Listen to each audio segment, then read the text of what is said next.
কোনো মানুষকে যদি বারবার বলে বোঝাতে হয় আমাকে গুরুত্ব দাও, আমার যত্ন নাও, আমাকে ভালোবাসো, আমায় আগলে রাখো, তাহলে সে মানুষটা অন্তত ভালোবাসে না।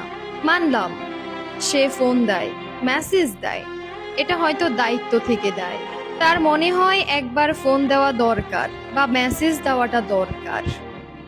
এই যে আমি আপনাকে বারবার বলি আমার যত্ন নিতে, আমার যত্ন নেওয়া কম হচ্ছে, আমায় ভালোবাসুন, আমার ভালোবাসা কম হচ্ছে, তাহলে আর আপনি আমাকে কই ভালোবাসলেন? আগের রাগ দেখাতেন, অধিকার দেখাতেন, আস্তে আস্তে সব ভুলে যাচ্ছেন, আমায় যত্ন নেওয়া ভুলে গেলেন।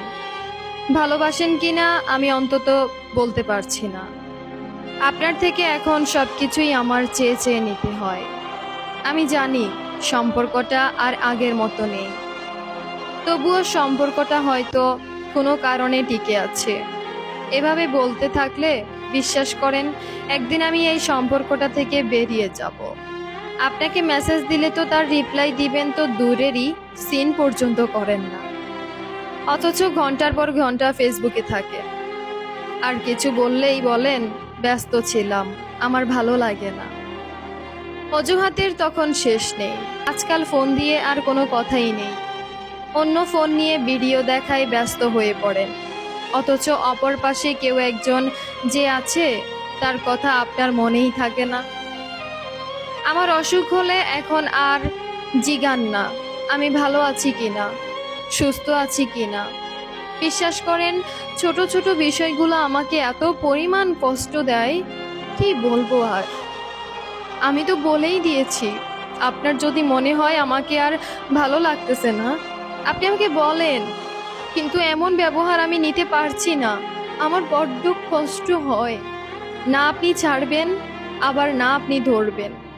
এমন সম্পর্কগুলোতে যারা আছে তারা বুঝবে একই রকম রিলেশনশিপে থাকাটা কতটা যন্ত্রণা। এসব সম্পর্কগুলো অনেক বেশি কষ্টের হয়। না পারতেছি তাকে ধরতে, না পারতেছি তাকে রাখতে, না পারতেছি তাকে ছাড়তে, না সে আমাকে ছাড়তেছে না সে আমাকে রাখতেছে। সম্পর্কটা একটা দোটানার মধ্যে থাকে। সেরকম সম্পর্কের মধ্যে যারা যারা আছে তারা আসলেই বুঝবে এই সম্পর্কটার মধ্যে থাকতে কতটা যন্ত্রণা হয়, কতটা কষ্ট হয়। তো এরকম কোনো মানুষ যদি এই ভিডিওটা দেখে থাকেন অবশ্যই কমেন্ট করে যাবেন।